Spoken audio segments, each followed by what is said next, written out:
안녕하세요. 유스패치의 유스입니다. 오늘은 괴담에 관한 이야기를 할 건데요. 조선시대에 떠돌던 괴담에 관한 이야기를 할 겁니다. 자, 여러분들 혹시 이런 이야기 들어보셨을까요? 어느 날 귀신이 나타나 부탁을 하는데 그 부탁을 들어주면 좋은 일이 생기고 거절하게 되면 귀신에게 해코지 당한다 라는 이야기요. 오늘 준비한 이야기는 조선시대에 자신의 집에 불쑥 나타난 이 귀신의 부탁을 들어준 양반의 이야기인데요. 과연 이 양반은 귀신의 부탁을 들어주고 얼마나 좋은 일이 생겼을지 알아보도록 하겠습니다.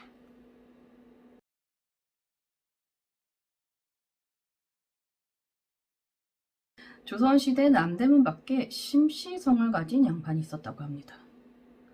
심씨는 신부는 양반이긴 하지만 집이 무척 가난하였는데요. 외출을 할 때면 남편과 아내가 한 벌의 옷을 서로 바꿔 입고 번갈아 나갈 정도였다고 합니다. 그나마 병마절도사, 그러니까 현재로 치면 육군을 지휘하고 감독하는 일종의 사령관을 일컫는데요. 당시 종이품의 병마절도서인 이석구와 친척 관계여서 이 이석구가 가끔 도움을 준 덕에 죽이나 겨우 먹고 다닐 수 있었다고 합니다. 하루는 겨울 한낮 심씨가 집에서 한가롭게 쉬고 있는데 갑자기 사랑방 지붕에서 무언가 왔다 갔다 하는 듯한 소리가 들립니다. 당연히 지가 왔다 갔다 한다고 생각한 심씨는 이 쥐를 내쫓기 위해 담뱃대로 천장을 쳤죠. 그런데 갑자기 천장에서 소리가 들리는 겁니다. 나는 쥐가 아니라 사람입니다. 당신을 보려고 산 넘고 물 건너 여기에 왔으니 나를 박대하지 마십시오. 라고요. 깜짝 놀란 심씨가 이건 분명히 도깨비일 것이다 라는 생각이 들었지만 다시 생각해보니 이 대낮에 도깨비가 어찌 다닐 수 있겠는가 라는 생각이 들며 혼란스러워했다고 하는데 이때 천장에서 다시 소리가 났다고 합니다. 내가 먼 길을 와서 몹시 배가 고프니 밥 한 그릇만 주시오. 심씨는 이 소리에 아무런 대답도 하지 않고 곧장 안방으로 들어가 가족들에게 이 상황을 이야기합니다. 하지만 가족 중 누구도 그의 이야기를 믿지 않았죠. 진짜라며 억울한 표정으로 심씨가 계속 이야기를 하는데 갑자기 공중에서 당신들끼리 모여서 나 몰래 내 얘기를 하면 안 됩니다 라는 소리가 들렸어요. 이 소리에 아이들과 부인들이 놀라 달아났죠. 그러자 이 목소리 역시 부인들을 따라다니며 계속 말을 하는 겁니다. 놀라서 도망칠 필요 없습니다. 나는 앞으로 이 집에서 오랫동안 머물 것입니다. 곧 한 집안 식구가 될 텐데 나를 섭섭하게 하지 마십시오. 라고요. 부인들이 여기저기 숨었지만 가는 곳마다 따라다니며 이 머리 위에서 실체는 보이지 않고 목소리만 들리는데 계속 밥을 달라고 소리쳤다고 합니다. 결국 밥과 반찬을 한 상 차려 대청마루에 놓아두고 가족 모두 방으로 들어왔는데 밖에서 음식을 먹고 물을 마시는 소리가 들렸다고 합니다. 이 귀신 참 이상하죠? 보통은 사람이 차린 음식을 귀신은 먹지만 실제 우리 눈에는 음식이 전혀 줄지 않아요. 음식에 향만 맡고 간다고 표현을 하기도 하는데 제사 음식 등을 이렇게 차려놓잖아요. 그러면 와서 귀신이 먹고 가면 음식의 상태는 그대로인데 맛이 변해 있다고 해요.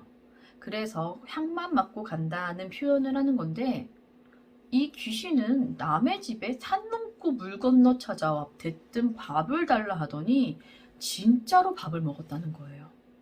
빈상을 본 심씨가 놀라서 물어봤어요. 너는 어떤 귀신이고 무슨 이유로 우리 집에 들어온 것이냐? 자, 그러자 귀신이 대답합니다. 나는 문경관이라 합니다. 세상을 두루 돌아다니다 우연히 집에 들린 것이오. 배부르게 밥을 먹었으니 이제 가겠소. 가겠다고 하고 더 이상 아무 소리도 들리지 않자 귀신이 이제 아예 떠나갔을 줄 알았어요.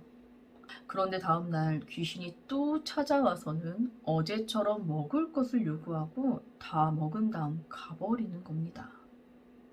그리고 다음날 또 찾아오고 또 찾아오고 그렇게 귀신이 매일 찾아와 밥을 얻어먹었고 어떤 날은 하룻밤을 자고 가며 이 심씨와 이야기하기도 했다고 합니다.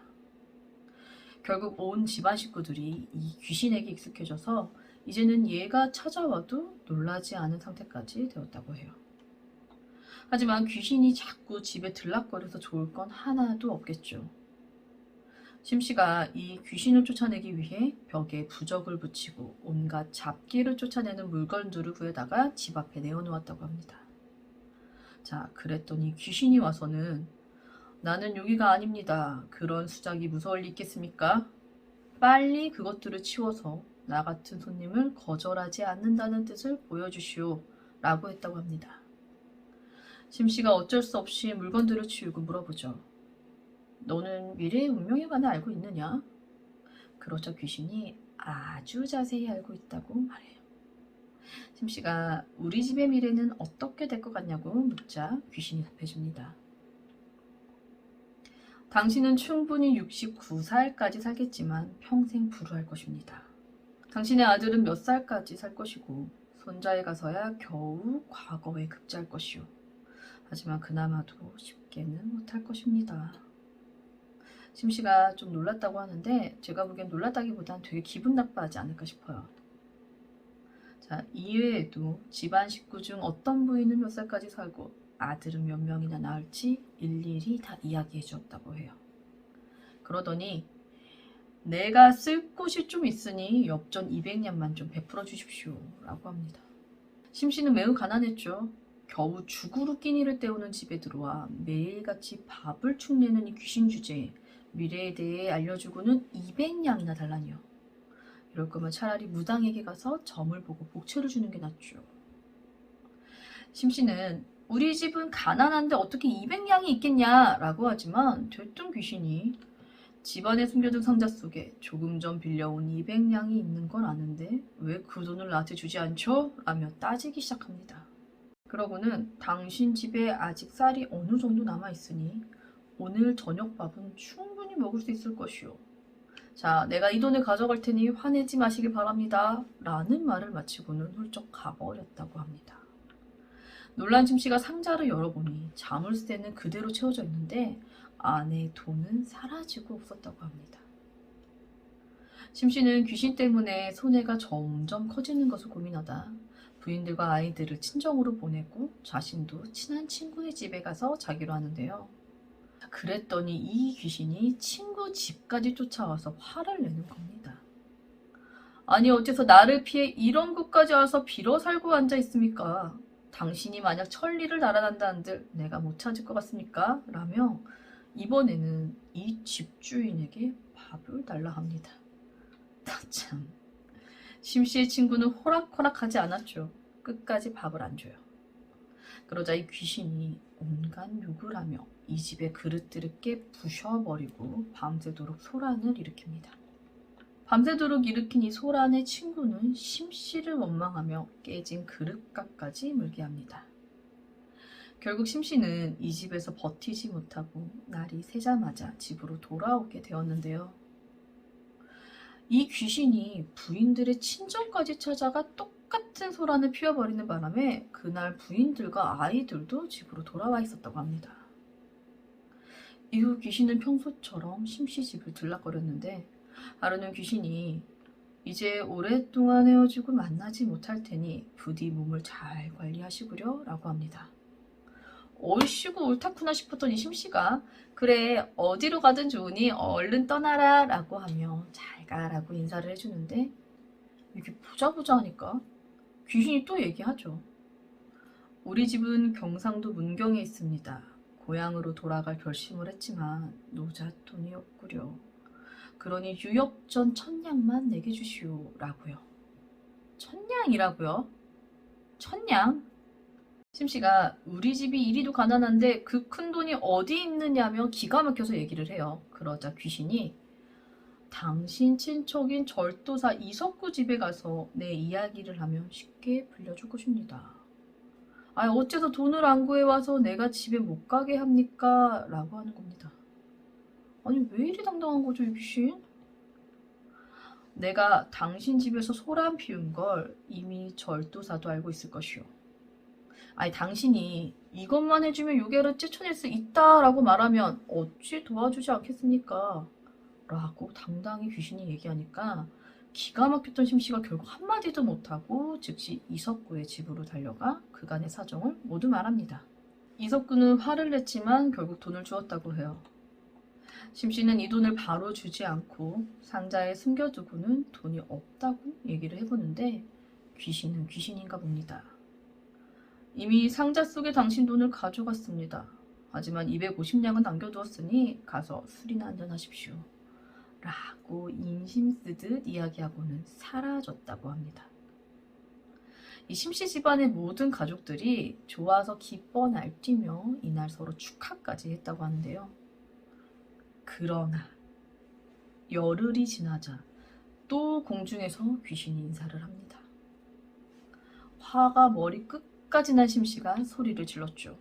아니 내가 다른 사람한테 구걸까지 해서 겨우 천년을 마련해줬고 그거를 고향을 가게 해줬으면 너가 귀신이라 해도 감사할 줄은 알아야지. 지금 약속을 깨고 다시 와서 나를 고통스럽게 하니 너는 은혜도 모르는구나.